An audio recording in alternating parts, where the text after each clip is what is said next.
जरा सोचो, जब किसी का लालच इतना बढ़ जाए कि उसे अपनी ही जान से खेलना पड़े। खजाने की तलाश में निकला हमारा हीरो और उसकी टीम, लेकिन ये सफर उनके लिए मौत का जंगल बन गया। एक गलती और सब कुछ खत्म। एक एक करके उसकी टीम के लोग अपनी जान गंवा देते हैं। 3 साल पहले जब दुनिया पहली बार राक्षसों के साए से टकराई थी, एक सिपाही घबरा कर चिल्लाया, कैप्टन, हमें भी लड़ाई ज्वाइन करनी चाहिए। लेकिन कैप्टन ने गहरी सांस लेकर कहा, तुम जानते हो ये मुमकिन नहीं है। अगर हम लड़ाई में कूद भी पड़े तो हमारे हथियार उन राक्षसों पर असर नहीं करेंगे, इसीलिए अब सब कुछ हंटर्स के भरोसे पर है। तभी अचानक जंग के मैदान में एक बड़ा राक्षस पीछे से आ गया। अब उसे देखकर दूसरा सिपाही जोर से गरजा, सब अपनी जगह बने रहो और लड़ो, अगर वो हमसे आगे निकल गए तो आज ही इतिहास बन जाएगा। अब सभी सिपाही मिलकर हमला करते रहे, पर हाय, वो राक्षस तो बहुत ही ताकतवर निकले। एक एक करके सारे सिपाही जमीन पर गिर गए। एक सिपाही तो रोते हुए बोल पड़ा, नहीं, ये तो बेकार है। अगर हम ऊंचे दर्जे के होते तो शायद जीत जाते, पर हम तो बस नीचे दर्जे के सिपाही हैं। अभी एक घायल सिपाही हल्की सांसों में बुरा हाल होकर कहता है, हे भगवान, मैं बेहोश हो रहा हूँ। और फिर एक रोशनी चमकी जैसे कि कोई जादू हो, क्योंकि हीलर वैंगू आ गया। उसने तुरंत सिपाहियों को हील करना शुरू कर दिया। जैसे ही वो सबको संभाल रहा था, उसके पीछे से 2 एस दर्जे के हंटर्स आ गए। दोनों ने आते ही बड़े राक्षस पर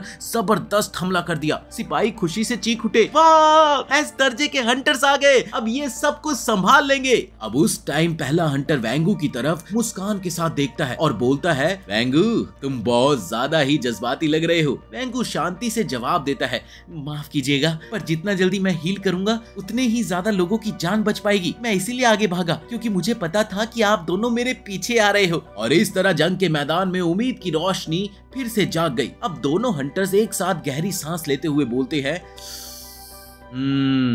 तभी अचानक एक और राक्षस आ गया, लेकिन ये पहले से भी ज्यादा बड़ा और सफेद रंग का था। अब पहला हंटर ध्यान से देखकर बोलता है, मुझे नहीं लगता कि ये असली बॉस है, बस एक और मुखिया राक्षस है। वैंगू, तू घायल लोगों का ध्यान रख, हम अभी आते हैं। वैंगू तुरंत जवाब देता है, समझ गया, मैं कर रहा हूँ। इसके साथ ही पहला हंटर अपने साथी की तरफ देखकर बोलता है, तैयार हो दोस्त? जिसके जवाब में दूसरा हंटर मुस्कान के साथ कहता है, हमेशा। और फिर दोनों हंटर्स अपनी पूरी ताकत जोड़कर सफेद राक्षस पर टूट पड़ते हैं। वो लोग बिजली की गरज, थंडर की दहाड़ और तेज चमक के साथ वार करते हैं। एक जोरदार धमाके के बाद राक्षस धड़ से गिरता है। उसका हरा रंग का खून चारों तरफ छिड़क जाता है, लेकिन तभी उसके पीछे से और भी ज्यादा बड़े बड़े सफेद राक्षस आ जाते हैं। अब पहला हंटर हैरान होकर बोलता है, अरे ये तो लीडर नहीं था। ये देखकर दूसरा हंटर हंस पड़ता है, वाह वाह वाह वाह, क्या किस्मत है हमारी, अब तो और भी मजा आएगा। और दोनों फिर से पूरी शक्ति लगाकर लड़ना शुरू कर देते हैं, यहाँ तक कि आसमान भी उनकी टक्कर से हिल जाता है।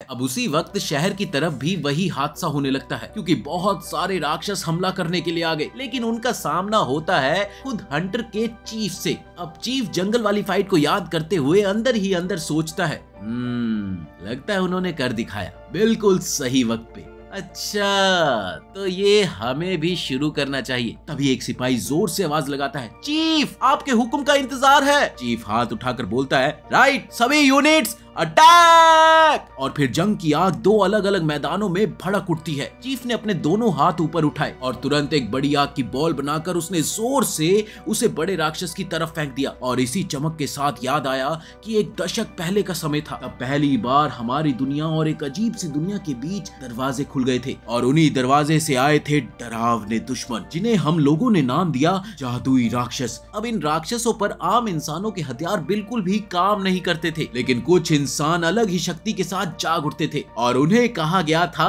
हंटर्स। हंटर्स के अंदर एक जादुई शक्ति बैठी थी, और वही शक्ति उनका दर्जा तय करती थी, S rank, A rank, B rank, C rank या फिर डी रैंक, और सबसे नीचे था ई रैंक। सबसे मुश्किल बात तो ये थी कि एक बार जो शक्ति किसी हंटर को मिल जाए, वो जिंदगी भर वैसी ही रहती थी, ना ट्रेनिंग और ना ही प्रैक्टिस, कुछ भी उसे और बड़ा नहीं बना सकता था। मतलब तुम्हारी ताकत वही होती थी जो तुम्हें पहले दिन मिली थी। और फिर 3 साल बाद एक कॉफी वैन के पास दोस्ती भरी बातें चल रही थी। पहला आदमी मुस्कान के साथ बोलता है, अरे भाई, बेस्ट ऑफ लक तुम्हें और तुम्हारी टीम को आज की रेड के लिए। दूसरा आदमी हाथ जोड़कर मुस्कुराया, शुक्रिया। तभी तीसरा आदमी अचानक हंसी के साथ आया और बोला, अरे मिस्टर किम, इतने दिनों बाद क्या हाल है? दूसरा आदमी चौंक कर हंस दिया, अरे वाह, तुम तो वो हो जिसे मैं सोच भी नहीं रहा था देखने की। तभी तीसरा आदमी हंसी में बोल पड़ा, अरे मैंने तो कहा था ना, मैं हंटिंग छोड़ चुका हूँ, लेकिन बेबी नंबर 2 आने वाला है तो फिर से लौटना पड़ेगा। अब दूसरा आदमी समझकर बोला, समझ गया,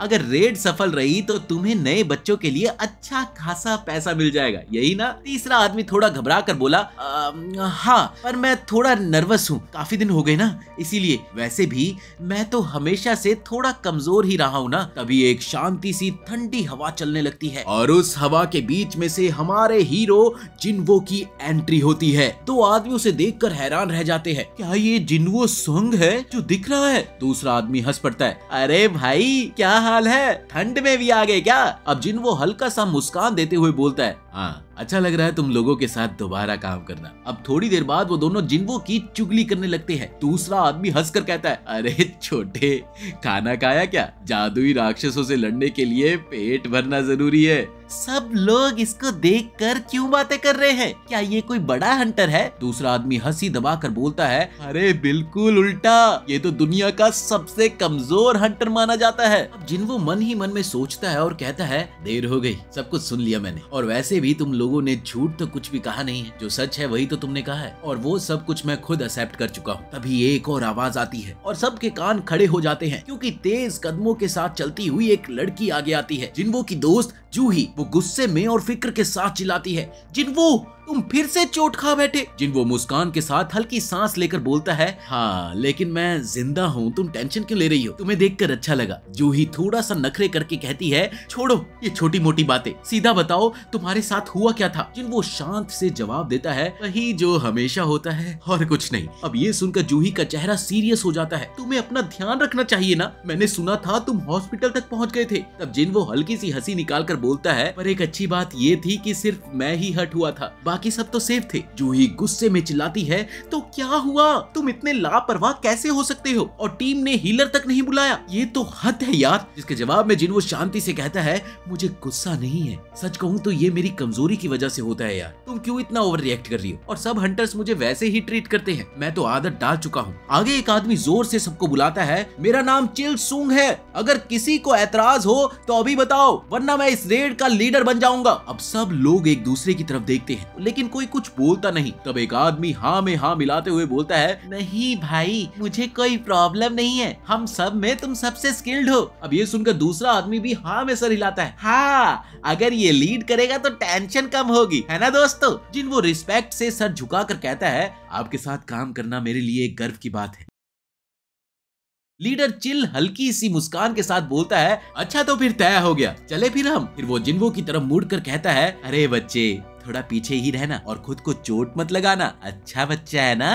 गुड। जिन्वो सर हिलाकर मुस्कुराता है, अच्छा विचार है। अब ये कहकर सब लोग एक के बाद एक चलकर पोर्टल गेट के अंदर घुसने लगते हैं। जिन्वो अपने छोटे से चाकू को घूर कर देखता है और अंदर ही अंदर सोचता है, इस चाकू में ज्यादा जादुई शक्ति तो है नहीं, पर यही एक हथियार था जो मैं खरीद पाया। अरे कुछ ना होने से तो बेहतर है, चलो इस रेड को अंत तक ले जाते हैं। अब इसी वक्त कहानी का रुख थोड़ा सा बदल जाता है। दूर एक अलग जगह पर चेयरमैन के दफ्तर में उनका सचिव मुस्कुरा कर कहता है, स्वागत है चेयरमैन गू, आपके अधिकारियों के साथ मीटिंग कैसी रही? चेयरमैन गंभीर टोन में जवाब देता है, अरे यार वही पुरानी बातें, तहखाना तोड़ना हमेशा एक मुश्किल काम बन जाता है, लेकिन फिर भी उन्हें वो साधन चाहिए जो हम गेट से इकट्ठा करते हैं। उनकी मांग गलत नहीं है, आज के समय में हंटिंग दुनिया का सबसे लाभदायक काम बन गया है, सिर्फ उन खजानों की वजह से जो राक्षस के तहखानों में मिलते हैं। कौन सोच सकता था कि इन जादुई राक्षसों के अंदर से मिलने वाले जादू के पत्थर इतने कीमती हो जाएंगे। अब इधर वापस आते हैं तहखाने में, जहाँ जिन्वो खुशी से चिल्लाता है, अरे वाह, हमें एक मिल गया, हमें एक मिल गया, यकीन नहीं हो रहा। लेकिन उसकी खुशी ज्यादा देर तक नहीं टिक पाती, क्योंकि अचानक एक राक्षस उस पर पीछे से हमला करता है। अब जूही घबराहट में जोर से चिल्ला पड़ती है, जिन्वो! जिन्वो मुश्किल से उस वार से बचता है और अपने चाकू से राक्षस पर हमला करने की कोशिश करता है, लेकिन ये क्या, चाकू एकदम टूट जाता है। अरे यार, ये हीरो कब सुपरस्टार बनेगा? खैर, राक्षस फिर से वार करता है और जिन्वो खून से लाल हो जाता है। तभी उनका एक साथी मदद के लिए भाग कर आता है। जूही घबरा कर चीखती है, तुम्हें इन सबको ढूंढना होगा, वो भी जल्दी। अब जिन्वो को बहुत ज्यादा दर्द हो रहा है। उनका साथी जूही की तरफ देखकर बोलता है, मैं वापस जाके मेन अटैक टीम की मदद करता हूँ, तुम इसे देखो और अगर हो सके तो इसे बाहर ले जाओ। जूही तुरंत जिन्वो के पास घुटनों पे बैठ जाती है, उसके खून से भीगे हाथ को पकड़कर बोलती है, ठीक है जिन्वो, तुम ठीक हो जाओगे, मैं तुम्हें बिल्कुल नया बना दूंगी, टेंशन मत लो। इधर चेयरमैन अपने ऑफिस में धीरे धीरे चलते हुए सोचता है, हम हंटर्स ऊंचे दर्जे के राक्षसों से जादुई पत्थर निकालते हैं, फिर उन्हीं से हथियार और कवच बनाते हैं और उन्हीं हथियारों से और भी बड़े राक्षसों को मारते हैं। ये एक खतरनाक चक्कर बन गया है। लोग सोचते हैं हम बस एनर्जी क्रिस्टल्स ले आते हैं क्योंकि वो भी सेम काम करते हैं। अरे यार, पर वो उतने असरदार नहीं होते और उनसे बने गियर्स भी कमजोर हो जाते हैं। अरे वैज्ञानिक तो इस समय की खोज कर रहे हैं कि कैसे इन जादुई पत्थरों से बिजली बनाई जा सके। रेयर ऊर्जा है ये, रेयर ऊर्जा जो सिर्फ हंटर्स ही इकट्ठा कर सकते हैं और इसी वजह से हंटर्स के कंधों पर बोझ और भी ज्यादा बढ़ गया है। इधर वापस हम तहखाने में आते हैं जहां पर जंग खत्म होने पर सब हंटर्स एक साथ खुशी से चिल्लाते हैं, हाँ हमने हरा दिया। अब जूही जिन्वो की तरफ आती है और देखती है कि उसकी शक्ल पर गुस्सा और चिंता दोनों नजर आता है। तुम्हें मिस्टर टॉन्टी को बुलाना आता है ना? बताओ, सच बोलूं, तुम हंटर इसलिए बने हो क्योंकि तुम जिद्दी हो, कभी हार नहीं मानते, है ना? सिर्फ यही वजह है ना? ये सिर्फ वक्त की बात है, कभी ना कभी तुम्हें और भी मुश्किल का सामना करना पड़ेगा। अब वो जिन्वो के जख्म देखते हुए हैरान होकर कहती है, मैं तो सोच रही थी कि तुम्हें सिर्फ पेट में चोट लगी है, पर तुम तो हर जगह से घायल हो। अब जिन्वो धीरे से आवाज निकालता है, माफ कर दो। जूही ने जिन्वो को रोककर उसकी आंखों में देखा, उसकी आवाज में हल्का सा कंपन था। मैं माफी नहीं मांग रही जिन्वो, मुझे बस चिंता होती है तुम्हारे लिए। अब इधर तहखाने के अंधेरे में थोड़ी देर के लिए एक अजीब खामोशी सी छा गई। तभी लीडर सुंग की तेज आवाज ने सबको हिला दिया, सब लोग ठीक है, लूट कलेक्ट हो गई है। एक हंटर हाँ में हाँ मिलाता है, हाँ बॉस, जो भी बिक सकता है हमने ले लिया है। दूसरा हंटर थोड़ा कंप्लेन करते हुए बोलता है, पर यहाँ एनर्जी क्रिस्टल उतने नहीं मिले जितना सोचा था, जादुई पत्थर भी कम ही थे, ये तहखाना तो बस एक सूखा पैसा कमाने की मशीन निकला। जिन्वो एक कोने में खड़ा था, उसके चेहरे पर थकान और दर्द दोनों लिखे थे। मन ही मन में उसने सोचा, तो खत्म हो गया और मेरी मेहनत का नतीजा वो भी खत्म हो गया। बस एक सिंगल ही दर्जे का जादुई पत्थर, जान खतरे में डालकर भी ये घटिया इनाम ही मिला। उसकी सोच अभी चल ही रही थी कि तभी एक टीम लीडर एक्साइटेड होकर चिल्लाया, अरे सुनो, जल्दी आओ, एक गुफा या सुरंग लगती है और ये काफी दूर तक जाती है। अब ये सुनकर सब हंटर्स एक साथ उस तरफ को भागे, आंखों में हैरानी के साथ एक दूसरे की तरफ देखते रहे। ये तो तहखाने में तहखाना लग रहा है। एक हंटर बोल उठा, मैंने कभी अपनी आंखों से ऐसा नहीं देखा। दूसरा हंटर गुर्रा कर बोला, मुझे भी लग रहा था, इतना आसान कैसे हो गया तहखाना साफ करना, शायद इसीलिए बंद होने का कोई निशान नहीं था। बिल्कुल, तीसरे हंटर ने जवाब दिया, वो बात मुझे भी थोड़ी सी अजीब लगी। अब लीडर संग ने गुफा की अंधेरी दीवार को घूर कर देखा, उसकी आवाज में एक अलग ही बोझ था। तो इसका मतलब ये तहखाना उतना सूखा नहीं जितना हमने सोचा था। वो अपनी अथॉरिटी वाली टोन में पूरे ग्रुप की तरफ मुड़कर कहता है, ओके गाइस, सब लोग ध्यान से सुनो। सिस्टम के हिसाब से ऐसे केसेस हमेशा हंटर्स एसोसिएशन को रिपोर्ट करने होते हैं और फिर उनकी परमिशन का वेट करना पड़ता है। संघ ने टीम की तरफ देखा और कहा, मैं समझता हूँ तुम्हारी बात, पर आगे बढ़ने का मतलब है अपनी जान खतरे में डालना, इसीलिए वोट करते हैं। सब अपनी अपनी बारी से बोलने लगे। अब पहला आदमी बोलता है, मैं तो नहीं जाऊंगा। दूसरा आदमी बोला, मैं हाँ बोलता हूँ। तीसरे आदमी ने सिर में हिलाकर कहा, नहीं। चौथा आदमी भी बोला, मेरा भी सेम। पांचवा आदमी बोला, नहीं यार, वर्थ चेकिंग आउट है। तभी पहला हंटर थोड़ा सा उत्साहित होते हुए बोलता है, चलो दोस्तों यार, चलना चाहिए। दूसरा हंटर भी तुरंत बोला, हाँ यार, कुछ नहीं होगा, हम संभाल लेंगे ना। पर जूही ने थोड़े से हिचकिचाहट और डर से कहा, सॉरी सबको, पर मैं अंदर नहीं जाना चाहती। अब ये सुनकर सब लोग चुप हो गए। लीडर संघ ने गिनती की और कहा, देखो अब फैसला जिन्वो के हाथ में है, चाहे फेवर में हो या फिर ऑपोजिट में। ये सुनते ही सबकी नजरें एक साथ जिन्वो पर टिक गई। अब उसने अंदर ही अंदर सोचा, अब सब मुझ पर डिपेंड करता है, चाहे ये तहखाना डी दर्जे का ही क्यों ना हो। मैं तो खुद मुसीबत में आ जाऊंगा, पर मेरे पास ऑप्शन ही क्या है। डैड मिसिंग है, घर का इकलौता कमाने वाला मैं ही हूँ, माँ का इलाज मुफ्त नहीं होता और बहन की कॉलेज की फीस भी तो देनी है। उसने अपने जख्म से लाल हाथ को देखा और गहरी सांस ली। जिन्वो ने गहरी सांस लेते हुए जोर से बोला, मेरा वोट है यस, हम अंदर जाएंगे। अब उसी टाइम एक और जगह गिल्ड ऑफिस में एग्जामिनर ने एक कैंडिडेट को फॉर्मल टोन में गाइड किया। अपना राइट हैंड उठाइए, क्रिस्टल पर रखिए और बस रिलैक्स हो जाइए। अगला कैंडिडेट रेडी है? वही एक आदमी चेयरमैन से फोन पर बात करते हुए बोलता है, चेयरमैन अभी हाल बहुत उम्मीद भरा लग रहा है। सोचिए, एक बी दर्जे और 2 सी दर्जे के हंटर्स ऑलरेडी हमारे साथ जुड़ने को तैयार है। मुझे लगता है आप खुश होंगे। चेयरमैन ठंडे और हुक्म भरे अंदाज में बोलता है, मैं पहले से ही खुश हूँ। इधर दूसरी तरफ सड़क पर एक लेडी चल रही थी। तभी 2 लड़के बाइक पर आकर उसका बैग छीनकर भागते हैं। लेडी चीख उठी, प्लीज प्लीज उन्हें रोको, मेरा बैग रोको, उन्हें मेरा बैग। लड़के बाइक पर चिल्लाते हुए बोलते हैं, अरे हट जा रास्ते से ताई, जिंदा रहना है तो साइड हो जा। तभी एक दूसरी लेडी रास्ते के बीच में खड़ी हो गई और बाइक के ऊपर से उड़ती हुई बैग को पकड़ लेती है। अब दोनों चोर बाइक से गिरकर रोड पर टकरा जाते हैं। ये देखकर लेडी हैरानी से बोली, अरे भगवान, ये तो कमाल था, धन्यवाद आपका, बहुत बहुत धन्यवाद। अब भीड़ एक्साइटेड होकर चीखने लगे, अरे वाह क्या काम किया है, वाह वाह वाह, बैग वापस मिल गया। अरे ये तो एस दर्जे की हंटर है, बहुत बढ़िया बहुत बढ़िया। यार इधर वापस तहखाने के अंदर पहला हंटर थक कर बोलता है, इतना टाइम हो गया यार, चलते चलते थक गया। अब जिन्वो और जूही आगे चल रहे थे, थोड़ी सी थकान के साथ, लेकिन मिशन में बिल्कुल फोकस होकर। जिन्वो थोड़ी गिल्टी टोन में बोलता है, सच में सॉरी बोलता हूँ। जूही इरिटेट होकर बोलती है,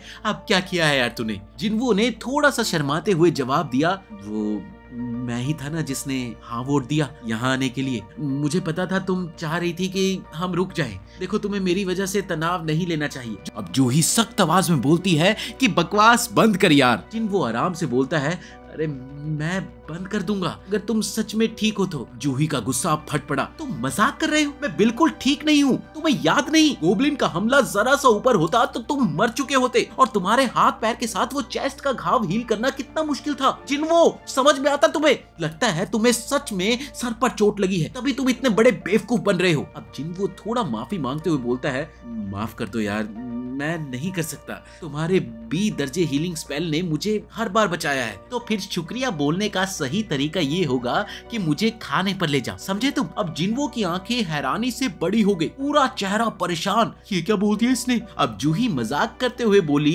अरे क्या हुआ, हैरान क्यों हो रहे हो? मुझे ट्रीट करना इतना बुरा लग रहा है क्या? जिन्वो घबराते हुए बोला, नहीं नहीं नहीं नहीं, बिल्कुल नहीं, मैं बस खुशी खुशी में ले जाऊंगा। इसके बाद जिन्वो और पूरी टीम आगे बढ़े। तब पहला हंटर पॉइंट करते हुए बोला, आखिरकार देखो हमें लैर मिल गया।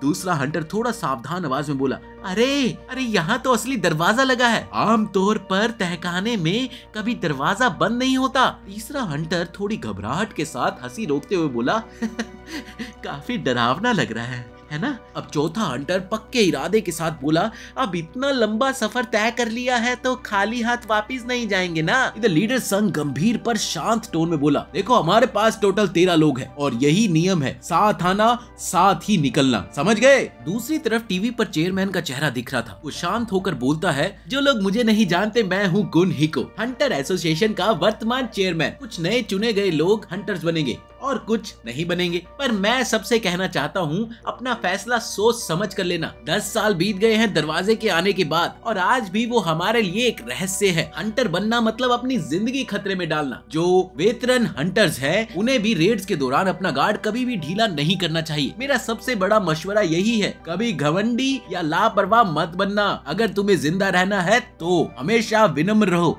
अब इधर तहखाने में टीम ने टॉर्च जलाई और पहला टीम लीडर बोला, आखिरकार रोशनी आ गई।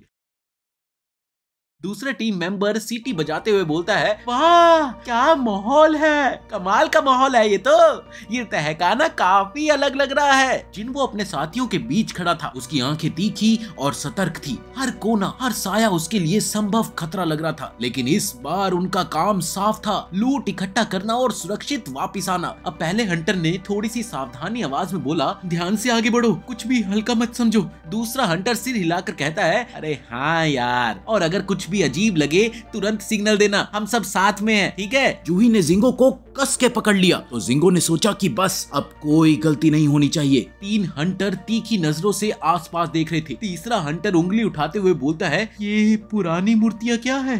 हर एक के हाथ में कुछ अलग है, किसी के पास हथियार, किसी के पास साज। अब जिन्वो आंखें बड़ी कर कर बोला, ओह देखो उस बड़े वाले को। बाकी लोग हैरानी से बोले, अरे बाकी सब तो छोटे लग रहे हैं उसके सामने, ये तो बहुत बड़ा है, क्या ये कोई राजा था? डर का राजा लगता है। चौथा हंटर उलझन भरी आवाज में बोला, लेकिन बॉस राक्षस, ऊर्जा पत्थर, जादुई राक्षस कुछ भी नहीं है, कीड़े मकोड़े तक नजर नहीं आ रहे। लीडर सोंग गंभीर आवाज में बोलता है, अजीब है, ये सब क्या दिखाता है? क्या ये भविष्य देखने का तरीका है? तभी 5वें मेंबर ने ऊपर से आवाज लगाई, मिस्टर यहाँ कुछ लिखा है, पुरानी लिपि जैसी लग रही है। अब जूही पूरी तरह से घबरा कर बोली, वो बड़ी पत्थर की मूर्ति, उसकी आंखें हिल रही है, वो हमें तब से देख रहा था। इसी के साथ ये एपिसोड यहीं पर खत्म होता है। अगर आपको वीडियो अच्छी लगी हो तो लाइक करें और हमारे चैनल को सब्सक्राइब करना ना भूलना।